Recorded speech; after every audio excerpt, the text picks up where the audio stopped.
What happens when a homeowners association president crosses the line, bringing fake security to a family's doorstep, only to be stopped in her tracks when the wife comes home in her navy uniform? Bang, bang, bang. The sound on the door wasn't polite. It was sharp, like someone demanding entry rather than asking to speak. Inside their 2-story brick home on a quiet street in Plano, Texas, Marcus Johnson froze for a second in the living room. His wife, Danielle, was still at work, serving her last day of duty before the weekend. Their 7-year-old daughter was upstairs, reading in her room. He wasn't expecting anyone. When Marcus pulled back the blinds, he saw 3 figures on the porch. One woman in a fitted blazer, her arms crossed like she owned the place. Beside her, 2 men in dark jackets with the word security stitched on. But no badges, no names, no official gear. They stood tall, hands on their belts, giving off the kind of presence meant to intimidate. Marcus opened the door halfway. "Can I help you?" His voice was calm, though his heart was already picking up speed. The woman leaned forward, her tone sharp. "Mr. Johnson, I'm Linda Sorensen, president of the Homeowners Association. These are enforcement officers. We've received multiple complaints about your property. I'm here to inform you that your family is in violation of community standards. You'll need to make arrangements to leave." Marcus blinked. "Excuse me? Leave?"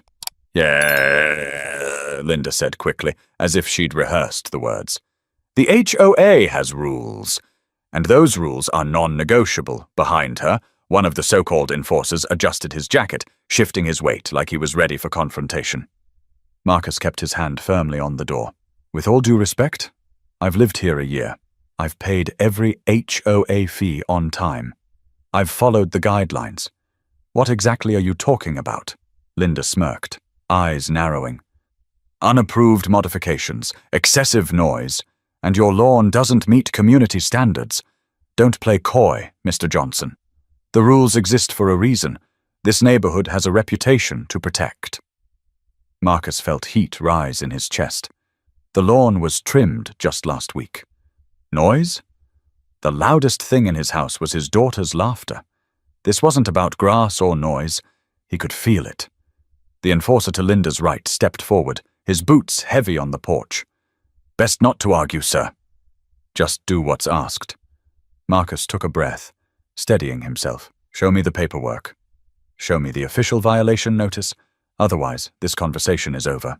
Linda's smirk vanished for a moment before she masked it again. "We don't need to show you anything tonight. I'm telling you face to face as a courtesy. You're expected to comply." Marcus looked past her. A couple of neighbors had come out of their homes, curious about the voices carrying across the street.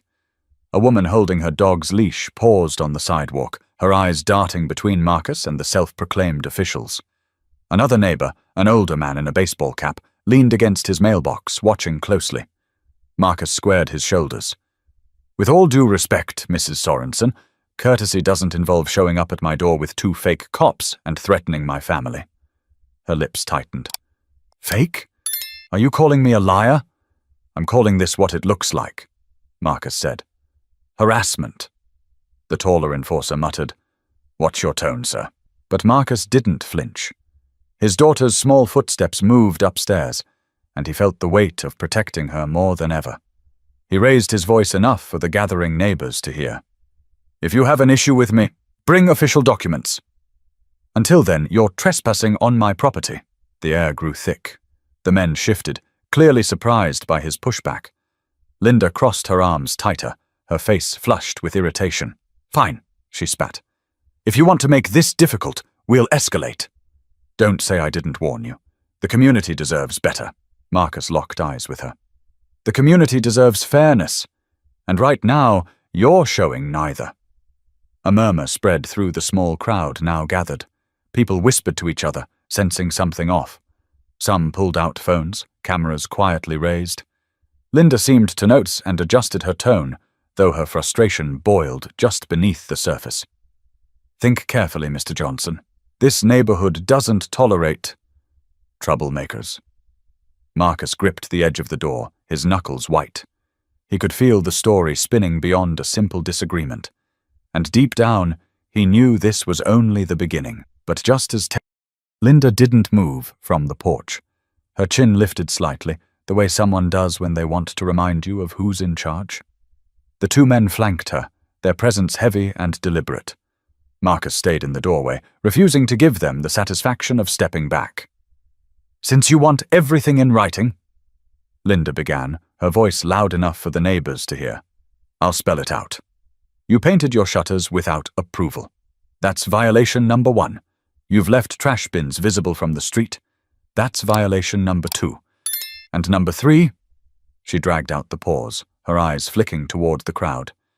Your family's gatherings bring too much traffic into this community.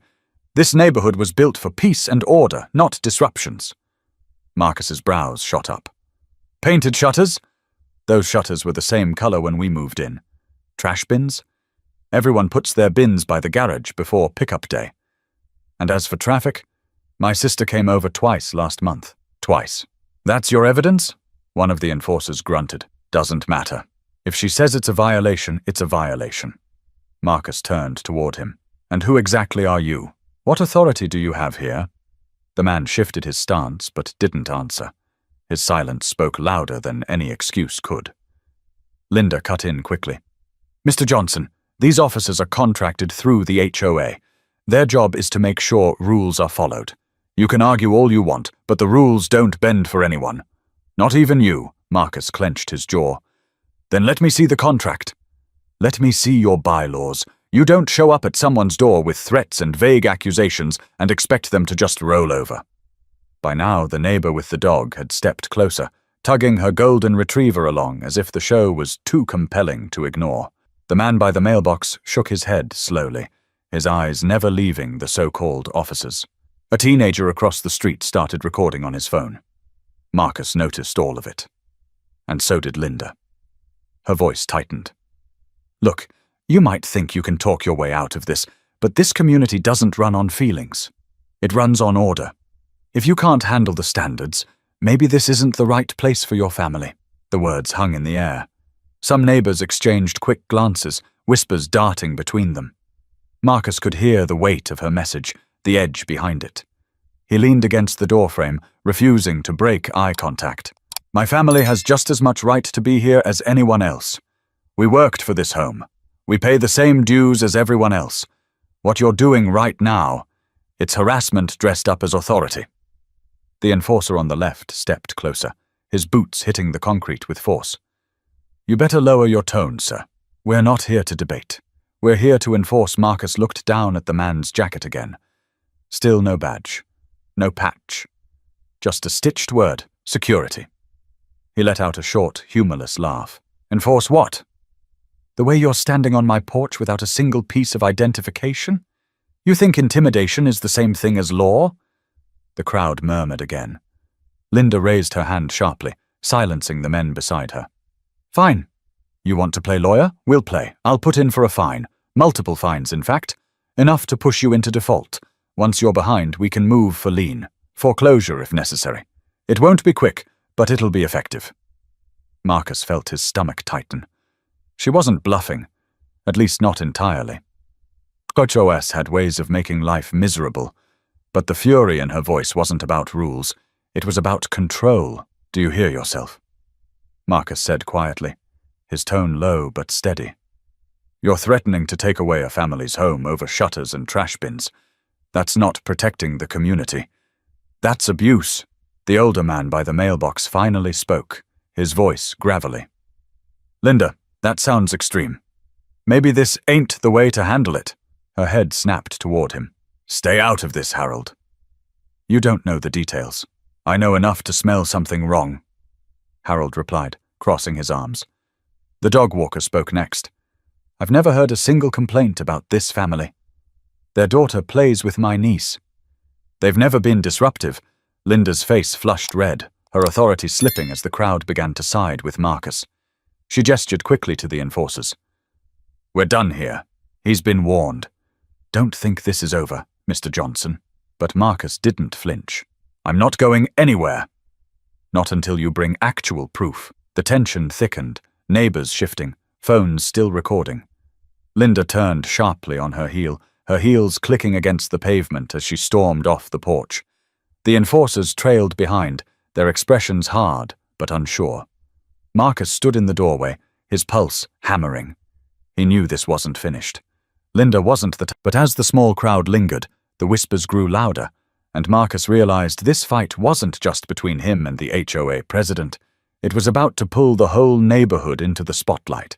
The porch light cast a yellow glow across the driveway, but it wasn't just the Johnsons and Linda anymore. By now, at least a dozen neighbors had stepped outside, drawn by the noise. Some stood on their lawns, others leaned against cars parked along the curb. A few quietly raised their phones, recording what was quickly turning from a private HOA matter into neighborhood theater. Marcus stayed planted in the doorway, his body angled so that the crowd could see his face as well as Linda's. He knew witnesses mattered. Linda, however, didn't seem to notice.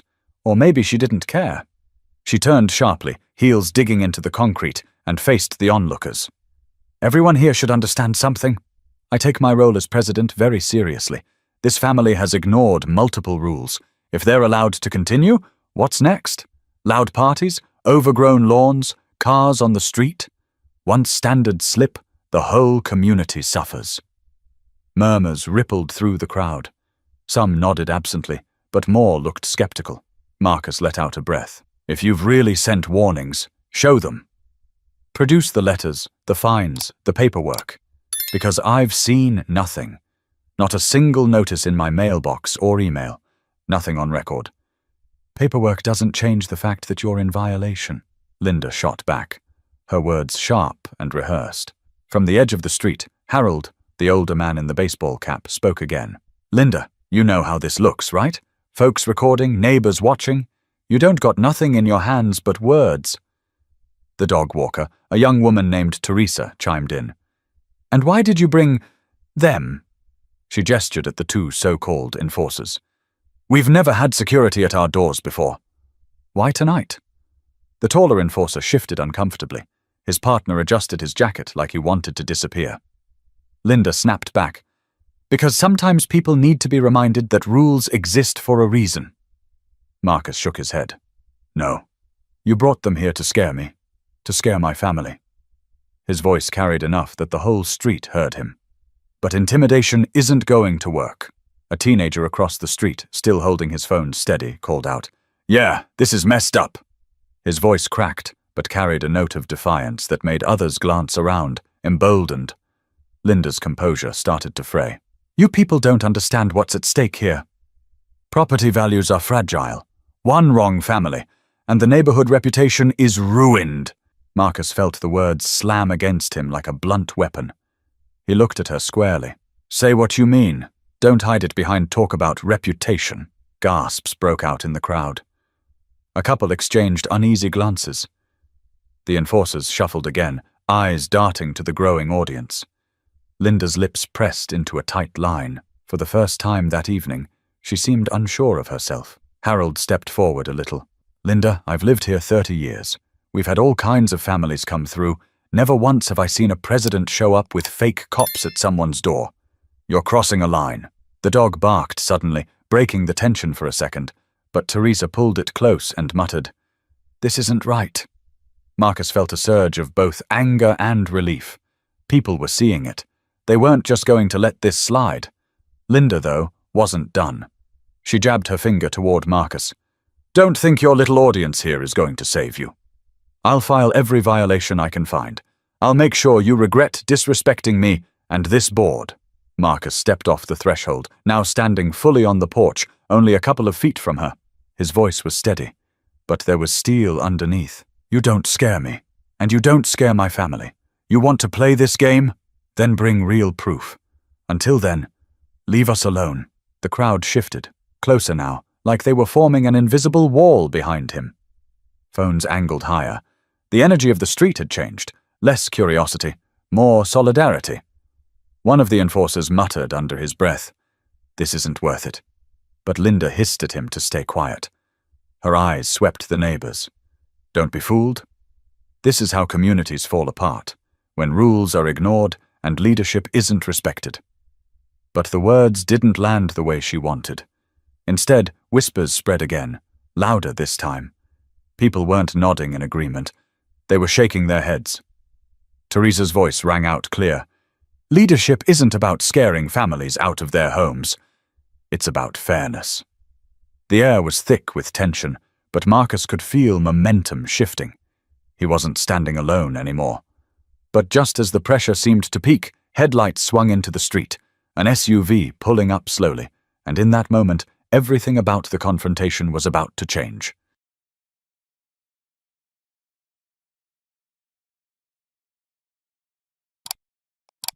The headlights cut across the street like a stage light, making everyone glance over. A dark blue SUV rolled to a stop just a few houses down. The door opened, and out stepped Danielle Johnson, still in her Navy uniform, her hair pinned tight from a long shift. She'd planned to come home quietly, hug her daughter, and rest.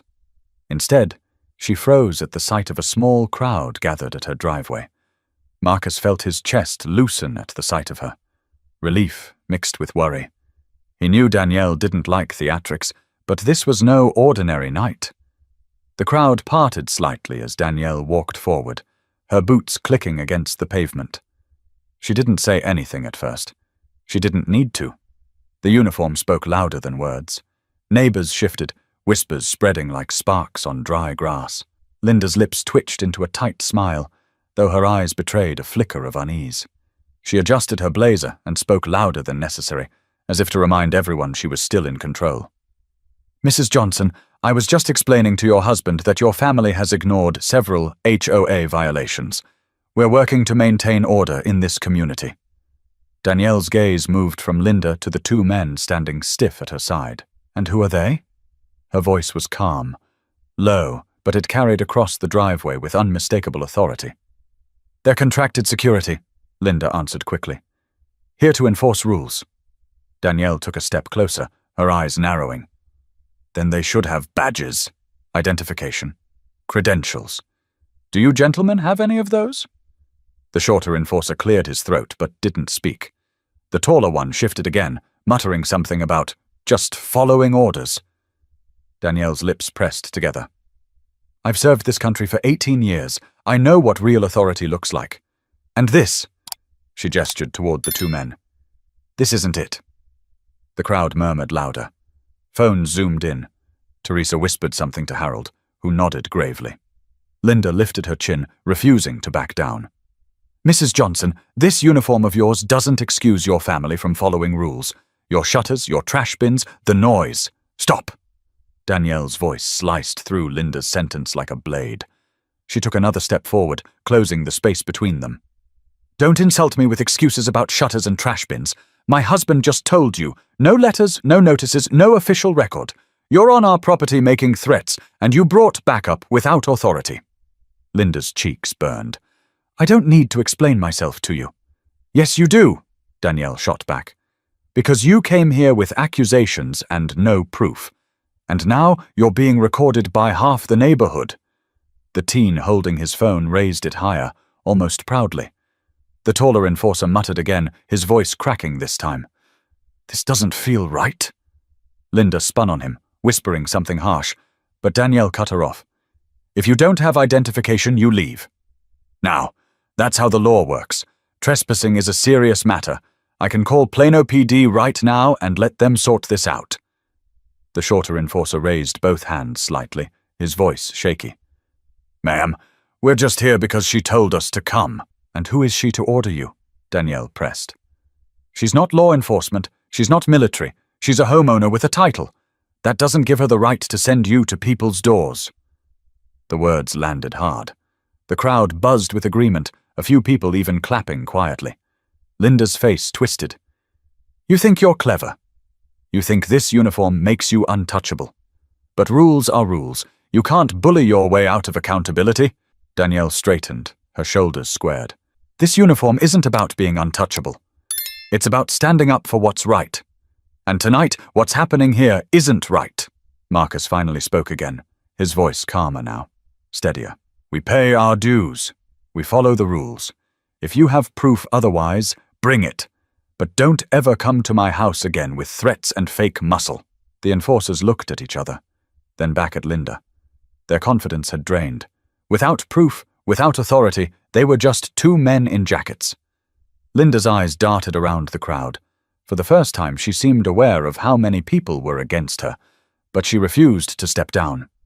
"This isn't over," she snapped. "I'll file the paperwork tomorrow. I'll bring the board into this, and when the fines pile up, don't say I didn't warn you." Danielle didn't flinch. She tilted her head slightly, her voice firm but controlled. "Bring whatever paperwork you want, we'll be ready. But next time, you come without these men. And you come with actual evidence." A ripple of agreement spread through the crowd. Someone muttered, "She's right," loud enough for Linda to hear.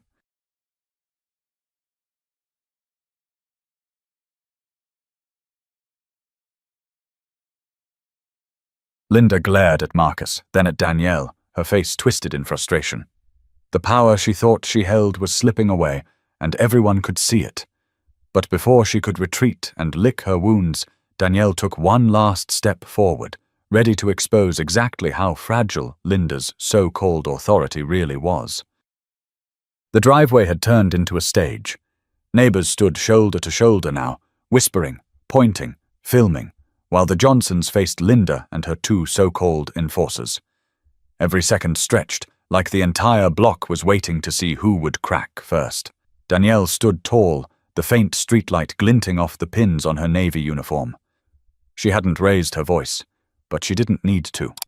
Authority radiated from her posture, the calm way she asked questions, the way she looked straight into people's eyes. It was a presence Linda couldn't match. "Gentlemen," Danielle said again, her tone firm but not angry. "Show me your IDS. If you're really contracted security, you'll have credentials. And if you don't, you're trespassing, plain and simple." The taller man shifted, pulling at his jacket. His partner glanced nervously at the phones pointed at them. Finally, the shorter one spoke up. "Ma'am, we don't carry IDs. She just told us it was neighborhood enforcement." That's all. Gasps rippled through the crowd. Someone in the back muttered, "Knew it." Danielle's expression didn't change, but her voice carried like steel. "So you're admitting you're not licensed security. You're just here on her word." The taller man finally broke. "Look, we were just asked to stand here. Look official." "That's it." His voice cracked under the weight of the crowd's eyes. Linda spun on them, her voice rising.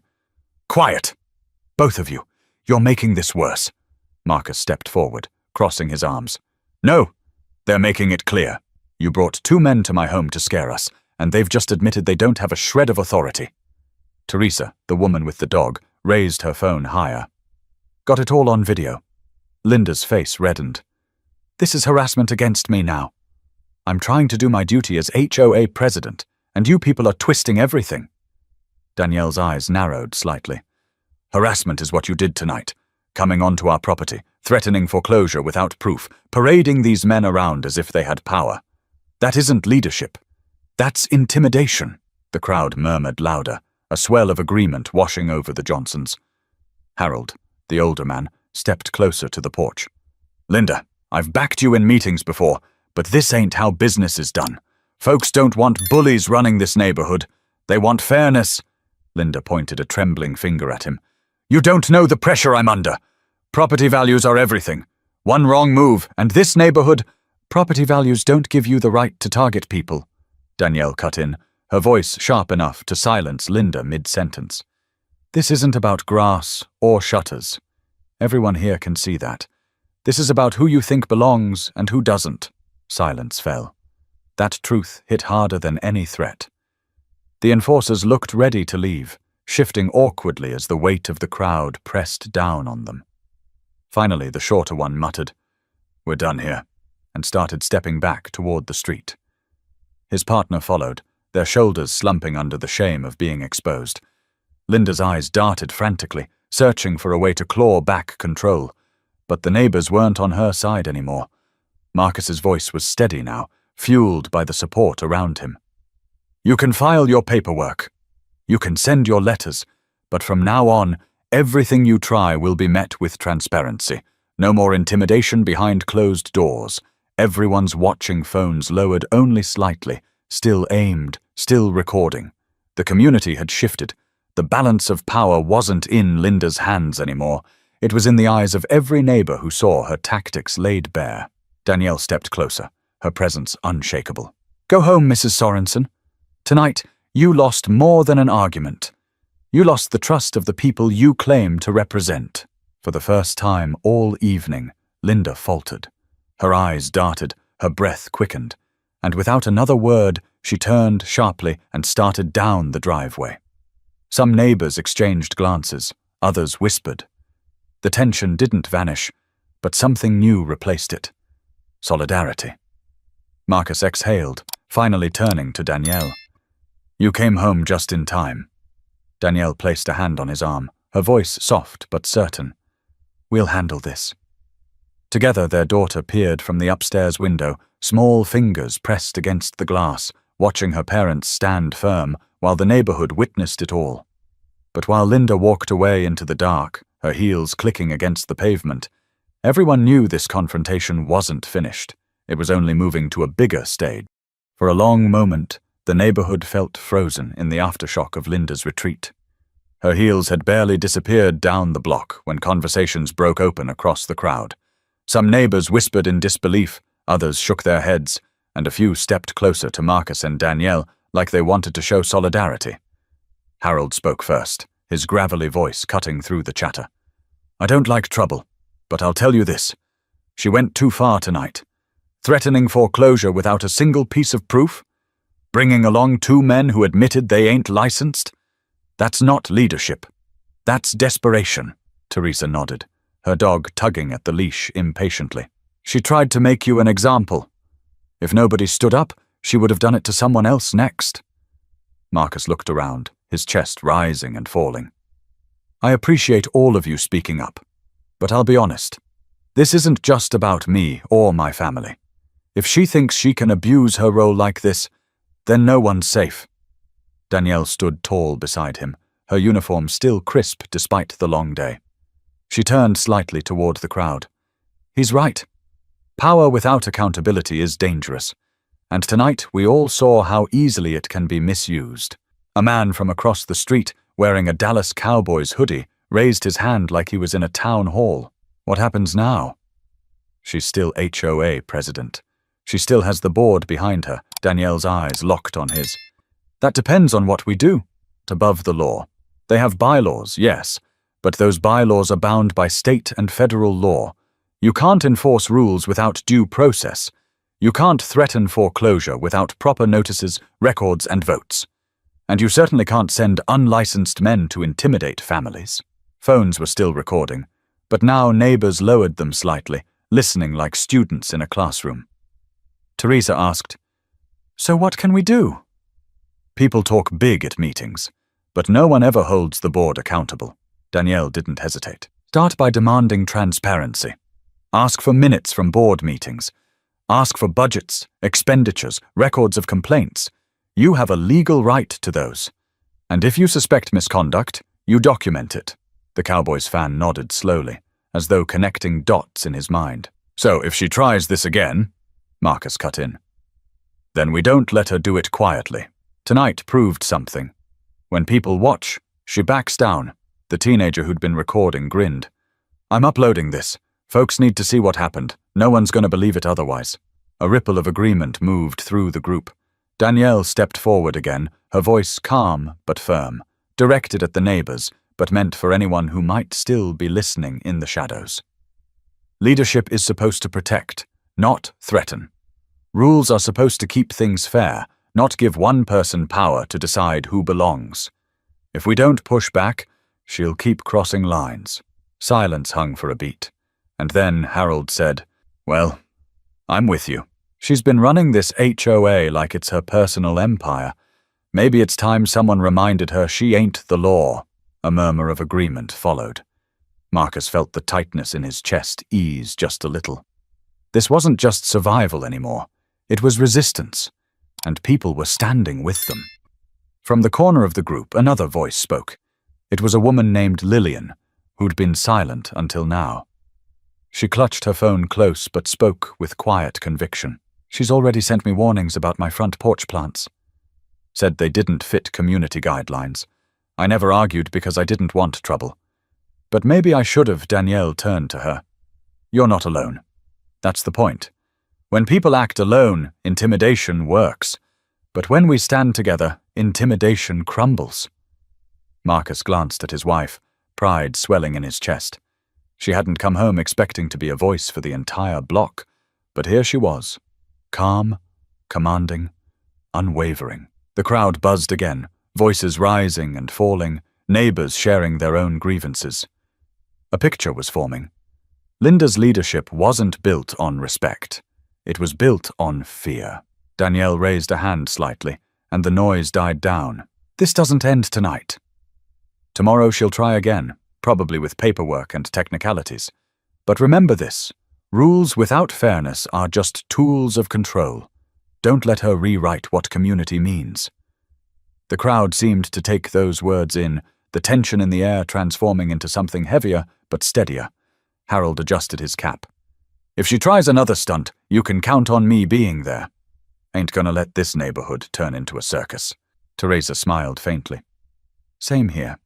Even the teenager added, this video's not just for clicks. But as supportive as the neighbors seemed, Marcus knew Linda wasn't the type to lick her wounds quietly. She'd come back harder, and the next round wouldn't be on the front porch. The crowd hadn't dispersed. Even after Linda stormed off, her shadow lingered in every conversation. Neighbors clustered in small groups on the sidewalks, whispering, speculating, replaying what they had just witnessed. But all eyes kept drifting back to the two men in black jackets who hadn't left. They stood a little apart now, the tall one leaning against the fence, the shorter one looking at the ground. Their earlier bravado had evaporated. Without Linda barking orders, they looked less like enforcers and more like two guys who'd just been caught sneaking into the wrong room. Danielle spotted them and stepped closer, her boots steady against the pavement. You two haven't left yet, she said firmly. So let's clear the air. Who exactly hired you?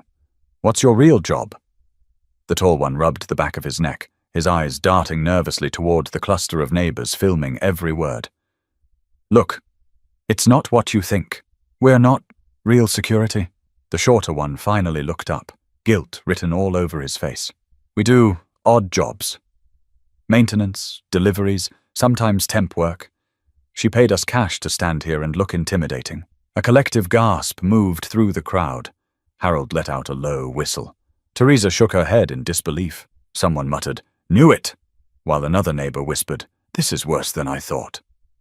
Marcus crossed his arms, his voice calm, but edged with frustration. So you were pretending to be law enforcement? Pretending to have authority? The shorter man swallowed hard. She said we didn't need to say anything. Just stand there. Keep straight faces, make it look official. Danielle's eyes narrowed. You realize that's impersonation? You put yourselves at risk. And worse, you let her use you to harass a family in their own home. The tall one tried to defend himself, his tone shaky. We didn't know it would get this far. We thought it was just, HOA stuff. She made it sound like a regular job. The teenager with the phone laughed bitterly. HOA doesn't hire fake cops, man. Everyone knows that Lillian, still clutching her phone, stepped forward. This is fraud. She misled you, and she misled us. If she's willing to stage intimidation with fake security, what else has she been lying about? The two men shifted uncomfortably. For the first time, they weren't the threat. They were part of the evidence. Danielle's tone softened, though it stayed firm. You both need to think carefully about the choices you make. Tonight, you helped someone abuse power. People here could have gotten hurt. If you're smart, you'll put this on record before she tries to spin it her way. The tall one nodded faintly, guilt etched into his features. We'll talk. We don't want trouble with the law. We didn't sign up for this, Harold grunted. Too late for that. Trouble's already here. Phones tilted, recording their every word. The neighborhood had become its own courtroom, and the two men were cornered by truth. Marcus finally spoke, his tone even but heavy with meaning. Go home. Think about what you've done. And next time someone asks you to intimidate a family for cash, maybe ask yourself if it's worth it. The shorter one muttered, It's not, before tugging at his partner's sleeve. Together they shuffled down the street, disappearing into the shadows where Linda had vanished earlier. The air felt different after they left. Heavier, but clearer too. The enforcers had been unmasked. Their admission was raw and public. The illusion of authority was shattered. Neighbors gathered closer to the Johnsons now, voices overlapping. "Can you believe that? She paid them in cash. This is going to blow up." Teresa's dog barked once, as if punctuating the chaos. She pulled the leash tight and said, "I'm done giving her the benefit of the doubt. If she's staging fake security, then she's not fit to lead anything." Danielle exhaled slowly, her hand brushing Marcus's. "It's not just about her anymore. It's about the way power can be twisted. And tonight, people saw it for what it is." Harold adjusted his cap. "You've got witnesses now. You've got proof. Whatever she tries next, she can't hide behind her title." The teenager waved his phone like a trophy. "I've got it all on video." "No way she walks away clean after this." Marcus nodded, though unease still pressed at his chest. "She's not going to give up. People like her never just walk away." Danielle's eyes hardened, her voice steady as stone. "Then we'll be ready. We're not alone anymore. The truth is out." The neighbors stood silently with them for a moment, the quiet charged with something stronger than fear: unity. But as the crowd began to break apart, heading back to their homes, Marcus knew deep down that Linda wasn't finished.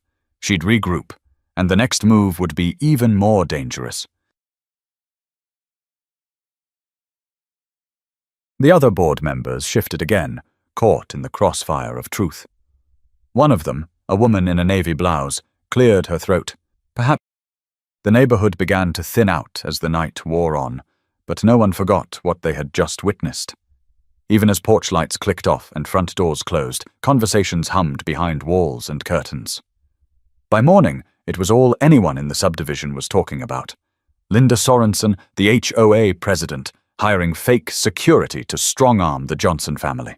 The next day, Marcus and Danielle sat at their kitchen table. A stack of envelopes sat unopened by the fruit bowl, but neither of them reached for them. Instead, Danielle stared at her coffee, her uniform folded neatly over the back of a chair. "She's not going to let this go," Marcus said, breaking the silence. "No," Danielle agreed. "But she's lost control of the story. Everyone saw what happened. She doesn't get to twist it in private anymore." Their daughter padded into the kitchen in her socks, sensing the tension but too young to understand the weight behind it. Marcus kissed her forehead and walked her toward the living room. He didn't want her caught in the middle of what came next. By mid-morning, Harold knocked on their door. He held a folded sheet of paper in his hand. "You two need to see this," he said, his voice low. Marcus unfolded the paper. It was a notice, typed, stamped with the HOA's letterhead, stating that the Johnsons were being fined for violations of property standards. The charges? Improper paint color, improper storage of waste bins, and excessive visitor traffic. Each carried a fine of $250. "She wasted no time," Marcus muttered. Harold shook his head. "She slipped it into my mailbox by mistake." Probably rushing to get them out before anyone else could think twice, Danielle's jaw tightened. "She's doubling down.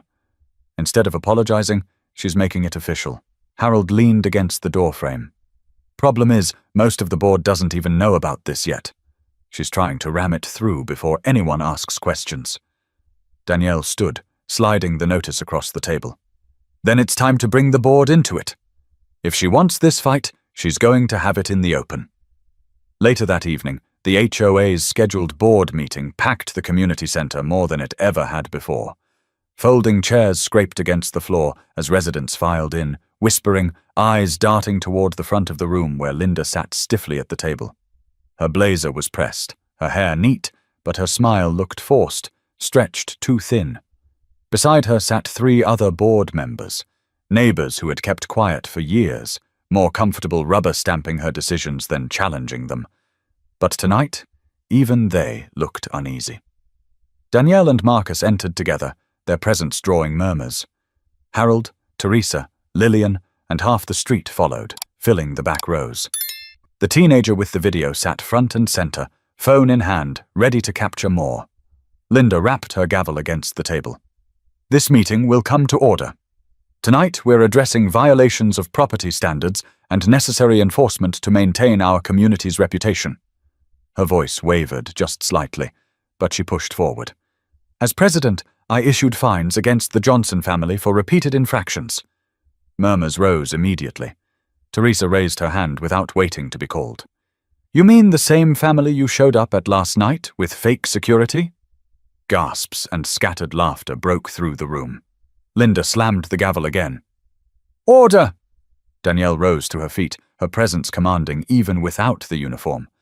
This isn't about order. This is about abuse of power. Last night, in front of half this neighborhood, you showed up at my door with 2 men who admitted they weren't licensed. You threatened foreclosure without proof, and now you expect us to believe these fines are legitimate. The room erupted, voices overlapping. Some residents shouted in agreement, others demanded explanations. The board members shifted uncomfortably, their eyes avoiding Linda's. Linda gripped the gavel tighter. These are violations. They're on record, Marcus spoke from his seat. Then show us the record. Show us the notices you claim you sent. Show us the documentation, because as of today, my family hasn't received a single letter, not until Harold brought us this slip you tried to sneak into his mailbox. Lillian stood. She did the same thing to me. Claimed my plants weren't approved. I paid the fine because I was scared. But I never saw paperwork either. The room swelled with voices. She fined me for my car. She said my fence was too high. I thought I was the only one. The air turned electric. One by one, neighbors realized the pattern. It wasn't about rules. It was about control. Danielle's voice rose above the noise. Leadership without fairness isn't leadership. It's dictatorship. And if this board allows it to continue, you're complicit. The board meeting had ended in chaos, but the fallout rippled through the neighborhood long after the chairs were stacked and the doors locked. Word spread faster than Linda could control. By the following morning, posts appeared on the neighborhood's Facebook group. Clips from the teenagers' video made their way onto social media, shared and reshared with captions like, HOA president caught with fake security, and neighbors stand up to intimidation. Marcus scrolled through some of the comments at the kitchen table, his daughter crunching cereal beside him. People are watching from outside the neighborhood now, he murmured. Folks from Dallas, Fort Worth, even further. Danielle sipped her coffee, calm but focused. That's good. The more eyes, the harder it is for her to twist the story. But it wasn't just strangers online who paid attention. By noon, Harold knocked again, this time with 2 other neighbors at his side. Their faces carried determination. We've been talking, Harold said. This isn't just about what happened to you. A lot of us have stories. Fines we couldn't prove, threats that never made sense. We let her get away with too much. One of the neighbors, a middle-aged man named Chris, added, She fined me for having my pickup parked on the street overnight. Said it lowered property values. I paid it just to avoid the fight. But after last night, I regret staying quiet. Danielle gestured them inside, the living room filling quickly. Lillian arrived a few minutes later, holding a folder. She spread out copies of old notices, each one vague and lacking signatures. This is what she sent me last year. I kept everything. Thought it was strange, but I didn't want to stir trouble.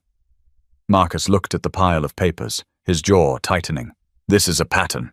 She's been using her position to threaten people, knowing most wouldn't question her. Danielle nodded slowly. Patterns matter. If enough of us bring this forward, the board will have no choice but to investigate.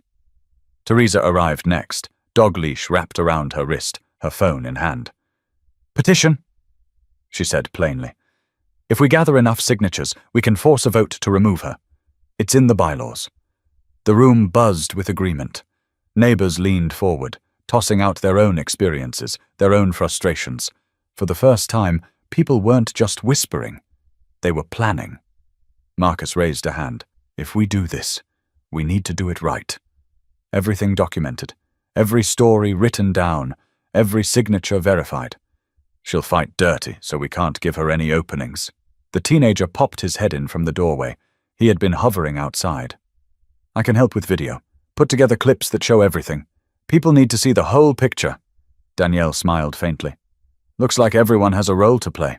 Over the next hour, the Johnsons' living room transformed into a war room.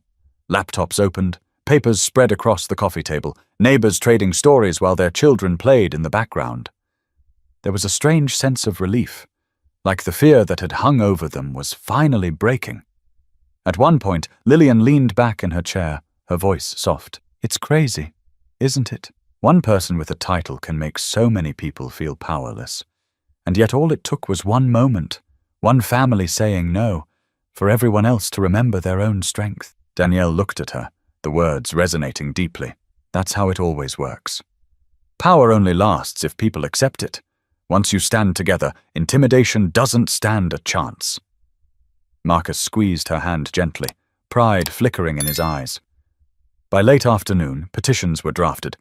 Harold volunteered to go door to door. Teresa agreed to manage the online version. Chris promised to talk to every homeowner on his street. A movement had started, right there in the Johnsons' living room. As the neighbors filtered out, Danielle stood by the window, watching them scatter across the block, their shoulders straighter than the night before. She felt the shift in the air, not just relief, but resolve. Marcus joined her, slipping an arm around her shoulders. "You think she knows what's coming?" Danielle exhaled slowly. "She'll feel it soon enough. But don't underestimate her. People who cling to power don't let go quietly." Outside, porch lights flicked on as the sun dipped low, casting the street in warm hues. Children laughed in yards, dogs barked, neighbors waved to one another.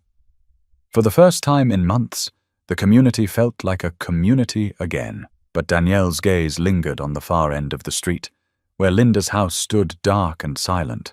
No one had seen her since the board meeting. But silence from someone like Linda wasn't peace. It was preparation, and Danielle knew the real test was still ahead. 2 days later, the neighborhood gathered once again, this time not in chaos, not on a doorstep, but in the community park at the center of their subdivision. Folding chairs were scattered around under the shade of oak trees, picnic tables filled with stacks of petitions, and neighbors talked in small groups with a kind of energy Marcus had never seen before. The Johnsons arrived together, hand in hand with their daughter, who clutched a juice box and looked around curiously. Marcus carried a clipboard full of signatures. Danielle, in plain clothes now, had that same steady presence that had carried them through the fire. As they approached the crowd, Harold waved them over. "We've got enough," he said proudly. Between the paper signatures and the online ones, more than 2/3 of the homeowners signed. That's enough to call for a recall vote. Cheers erupted from the small circle of neighbors who overheard. Teresa let out a short laugh, tugging her golden retriever close. "I never thought I'd see the day. People actually standing up." But even as the mood lifted, the tension wasn't gone. From across the park, Linda appeared. She walked quickly, her blazer pulled tight, her eyes sharp. For a moment the conversations dimmed as everyone watched her approach. She stopped in front of the picnic tables, her voice loud and cutting. "You think you can tear me down with gossip and lies? You think signatures on a piece of paper erase the fact that this community needs order?" Murmurs swept through the group, but no one shouted back. Instead, they waited. Danielle stepped forward, her voice even. "Order isn't built on fear, Linda. It's built on trust. And you lost that the night you tried to bully us into leaving our home." Linda scoffed. "I was protecting property values. That's my responsibility." Marcus raised his clipboard. "No. Your responsibility was to serve the people here, not lord over them. And now the people have spoken." He handed the clipboard to Harold, who placed it firmly on the table for everyone to see. The crowd shifted, neighbors nodding, some clapping quietly. The balance of power was no longer in Linda's hands. It was in theirs. Her face tightened. "You'll regret this. Without rules, this place will fall apart." Lillian's voice rose from the crowd, clear and steady. "We're not against rules. We're against abuse. And that's what you brought here." The applause swelled louder this time. Even the teenager with the phone, still recording, called out, "You're done, Linda!" For a moment, Linda looked like she might lash out again, her fists clenched at her sides, her face red. But then she saw the eyes fixed on her, the phones raised, the petitions signed, the neighbors united. And in that moment, the fight drained out of her. She turned sharply and walked away, her heels sinking slightly into the grass as she disappeared down the path. Silence followed her exit, but it wasn't the tense silence of before. It was relief, the kind that settles deep, like a weight finally lifted. Danielle looked around the circle of faces. This isn't about one family. It's about all of us. If we don't hold leaders accountable, power will always find ways to be misused. What happened to us could have happened to any of you. That's why this matters. Harold raised his cap, his voice warm. Community ain't about fences and shutters. It's about standing together when it counts.